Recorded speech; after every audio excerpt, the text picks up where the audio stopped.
Àyìndé Adélùwọlá.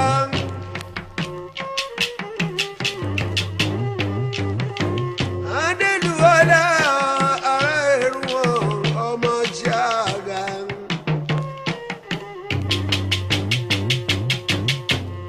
Ọmọ Òrúnkọ́lé Ẹlẹ́wùjí. Ọmọ Akálù ọmọ Ayígìrì. Ọ̀ṣọ́ èjìdí Èrúwọ̀n. Ọmọ ọba láyérí.